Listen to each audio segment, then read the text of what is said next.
پیداوار یا مصنوعات میں سے ایسی نہیں ہے جس کو بیچنے کے قابل ہو، اور بیرون ملک ہمارے کماؤ پوت یعنی باہر کام کرنے والے پاکستانی جو ہر مہینے رقوم اپنے گھر والوں کو خرچے کے لیے بھیجتے ہیں، وہ ان میں بھی کافی کمی آ گئی ہے۔ ڈالروں کی کمی کی وجہ سے پاکستان دنیا کے ساتھ لین دین کے معاملات خراب ہو رہے ہیں، اور اس سے دیوالیہ ہونے کا خطرہ بھی لاحق ہو سکتا ہے۔ دوسرا فوری حل طلب مسئلہ آسمان چھوتی ہوئی مہنگائی ہے۔ اشیاء خوردنی، تیل، بجلی کی روز بروز بڑھتی ہوئی قیمتیں ہم سب کے لیے عذاب ہیں۔ اس وقت وطن عزیز میں 30% سے زیادہ مہنگائی چل رہی ہے، یعنی 100 روپے والی چیز 130 سے بھی اوپر جا رہی ہے۔ یہ وجہ ہم سب کی زندگیوں کی گاڑی کو خراب کر رہی ہے۔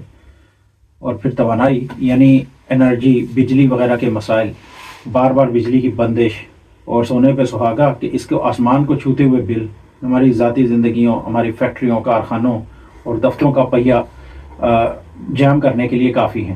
اس کے علاوہ بجلی بنانے اور بیچنے والے اداروں کے گردشی قرضے جو کہ حکومت کے ذمہ ہیں، یہ ہماری معیشت پر بہت بڑا بوجھ ہیں۔ ویسے تو یہ ادارے بھی چند بڑے گھروں کے ہی ہیں، مگر کیا کہیے۔ چلیے بات کرتے ہیں اگلے نقطے یعنی سیاسی عدم استحکام کی۔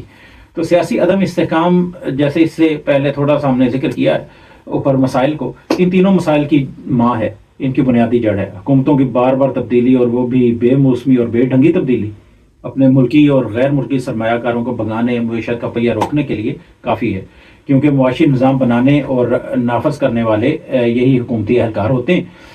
جب وہی بدل جائیں گے تو اس نظام میں کام کرنے والے اور اپنا پیسہ لگانے والے سرمایہ کار کیوں کر اپنا پیسہ برباد کریں گے؟ مگر یہ بات ان بڑے گھر والوں کو کون سمجھائے؟ خیر چلیے اب ہم ان مسائل کی بات کرتے ہیں جو کہ ہم نے دہائیوں کی محنت اور مستقل مزاج بے وقوفیوں کی وجہ سے پالے ہیں، یعنی معاشی ڈھانچے کے طویل مدتی مسائل۔ اور ان مسائل میں ایک بڑا دیو ہے ٹیکس ریوینیو، یعنی ٹیکس سے اکٹھے کی جانے والی دولت۔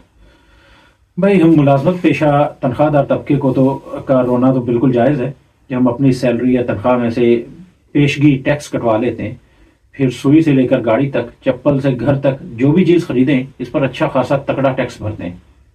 مگر اس سب کے باوجود ہمارے ملک میں ٹیکس کا محکمہ ایک ایسا فرسودہ نظام لے کر بیٹھا ہے جو کہ مکمل ناکام نظر آتا ہے۔ ہم میں سے ہر ایک کا ادا کیا ہوا ٹیکس خزانے میں جا کر جمع ہونے کی بجائے راستے میں ہی کہیں خرچ ہو جاتا ہے، اور خزانے میں تخمینے سے بہت کم ٹیکس جمع ہوتا ہے۔ یہ نظام ناظرین اتنا فرسودہ اور کمزور ہے کہ ہر حکومت اسے بدلنے اور اصلاحات کے نعرے مارتی ہوئی آتی ہے، مگر ہر بار عوام کو اس شعر کی یاد دلا کر چلتی کر دی جاتی ہے کہ حسرت ان غنچوں پہ جب ان کھلے مرجھا گئے۔ اداروں میں اصلاحات کے لیے بنائی گئی 2018-19 کی ایک کمیٹی نے ہمارے ٹیکس کے بنیادی ڈھانچے میں اصلاح شروع کی، مگر کیا کہیے کہ 2022 کے رجیم چینج آپریشنز تک کچھ نہ کروائی، اور پھر وہی حسرت ان غنچوں پر۔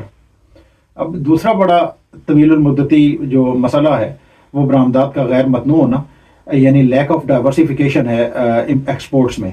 ہماری معیشت چند ایک برآمدات جن میں سر نمایاں جو ٹیکسٹائل کی برآمدات ہیں ان پر انحصار کرتی ہے، اور اس طرح کی صنعتیں بین الاقوامی منڈیوں میں بدلتی پالیسیوں سے شدید متاثر ہوتی ہیں۔ ان صنعتوں کے ساتھ ساتھ اگر آئی ٹی، مینوفیکچرنگ، سروسز کے شعبوں میں بھی برآمدات پر توجہ دیں تو ڈالرز کا ایک اچھا زر مبادلہ کمایا جا سکتا ہے، مگر اور اس کے ساتھ ساتھ جو ملک میں ملازمتیں بھی کھلیں گی۔ مگر ہم تو پتہ نہیں کون سی مافوق الفطرت دنیا میں رہتے ہیں کہ ہماری شارک ہر آئے دن انٹرنیٹ کیبل کو کاٹ کھاتی ہے اور ہم اپنی آئی ٹی انڈسٹری بند کر بیٹھتے ہیں۔ نہ صرف اس سے ہماری آئی ٹی انڈسٹری بند ہوتی ہے بلکہ اس کے ساتھ جڑی بہت سی دیگر انڈسٹریز، کاروبار، مالیاتی ادارے، ان سب کا کام بھی ٹھپ ہو کر رہ جاتا ہے۔ ان طویل مدتی مسائل میں تیسرا بڑا مسئلہ زراعت کا ہے۔ یوں تو کہنے کو ہماری 60% سے زیادہ آبادی اس زراعت کے شعبے سے براہ راست وابستہ ہے، اور باقی بالواسطہ طور پر، مگر ہم ہر طرح کی جنس کو باہر سے امپورٹ کرتے ہیں۔ ہم بیج، کھاد، جدید مشینری، مہنگی بجلی اور تیل کی قیمتوں سے اپنے کسانوں کو دیواروں میں چنوا رہے ہیں، اور بیچارہ کسان اللہ پر بھروسہ کرے اور اپنی محنت سے فصلیں پیدا کر بھی لے تو اسے ان فصلوں کی قیمت ہی نہیں ملتی۔ گندم ہو یا گنا، کپاس ہو یا چاول، ہمارا کسان بیچارہ کھجل خوار ہی ہوتا ہے۔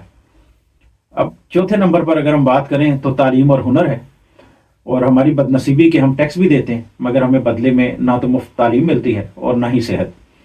لہٰذا ہم اپنی زندگی بھر کی کمائیاں خرچ کر کے مہنگی تعلیم لیتے ہیں، مگر وہ تعلیم بھی ہمیں بے ہنر افراد ہی پیدا کر کے دیتی ہے، جس کی وجہ سے نہ صرف بے روزگاری پیدا ہوتی ہے بلکہ جو پوٹینشیل اور پیسہ ہے اس کا بھی بے جا ضیاع ہوتا ہے۔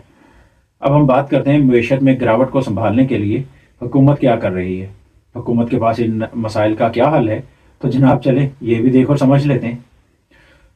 اگر ہم غور کریں تو حکومت روایتی طریقے اپنا کر اس بگڑی صورتحال کو سنبھالتی ہوئی نظر آ رہی ہے۔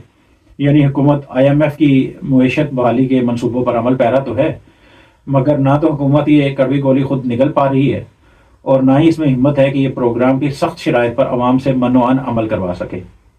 پاکستان اپنی آمدن اور خرچ کے فرق کو کم کرنے کے لیے IMF سے قرض لیتا ہے اور کوشش کرتا ہے کہ اپنے ڈالرز کے ذخائر کو بڑھائے، مگر یہ اتنا بھی آسان نہیں ہے، کیونکہ IMF مفت میں قرضے نہیں دیتا، وہ حکومت کو پابند بھی کرتا ہے کہ حکومت اخراجات کو کم کرے اور قیمتوں میں دی گئی چھوٹ کو ختم کرے، مزید ٹیکس بھی لگائے، ایندھن کی قیمتیں بھی بڑھائے اور خرچے کم کر کے حالات قابو کرنے کی کوشش کرے، مگر اسے ہر طرح کی مہنگائی بڑھتی ہے۔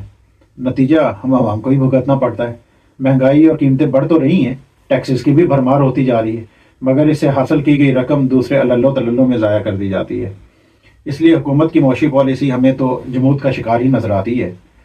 اب اسی پالیسی میں اگر ہم دیکھیں تو اداروں کی نجکاری بھی حکومت کی ایک ترجیح رہی ہے ہمیشہ سے، اور حکومتوں نے بہت سے ادارے جیسے ریلوے، اسٹیل مل وغیرہ جو کہ نقصان میں جا رہے ہیں، حکومت ان نقصانات کا ازالہ ان اداروں کو فروخت کر کے پورا کرنا چاہتی ہے، اور نجکاری کے ذریعے سے فروخت کر دیے گئے ماضی میں کچھ ایسے ادارے بھی ہم نے دیکھے ہیں جن کے پرائیویٹائز کرنے کی سے جو ہمیں آمدن حاصل ہوئی اس سے بھی ملکی خزانے کو کچھ خاص فرق نہ پڑا، الٹا وہ ادارے اور ان کے ایسٹس جو ہیں وہ بھی حکومت کے ہاتھ سے جاتے رہے۔